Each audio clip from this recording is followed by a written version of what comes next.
والله دایکان و باوکان لە ئاینی پیرۆزی ئیسلامدا زۆر گرنگی پێدراوە.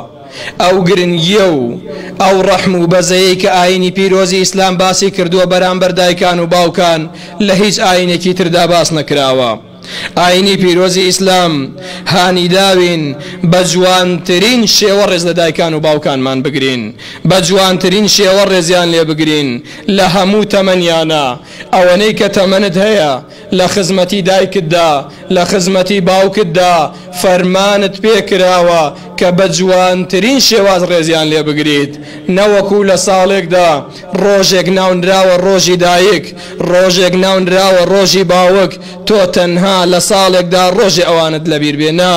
ئاینی پیرۆزی ئیسلام فەرمانت پێ ئەکات لە هەموو تەمەنیانە بە جوانترین شێواز لە خزمەتیانە بیت، نەکەی قەت ناڕەحەتیان بکەی، عەزێتیان بدەی، ئازاریان بدەی، ئەبێ هەموو ساڵەکە تۆ بە جوانترین شێواز لە خزمەتیاندا بیت. خەجاڵەتی بۆ کەسێک کاتێککە دایکان و باوکانیان ماوە بەهۆی دایکان و باوکانیانەوە خۆیان لە خۆیان ڕازی نەکرد بێت، خەجاڵەتی بۆ کەسێک کە باوکی لێی ناڕازی بێت، خەجاڵەتی بۆ کەسێک کە دایکی لێی ناڕازی بێت.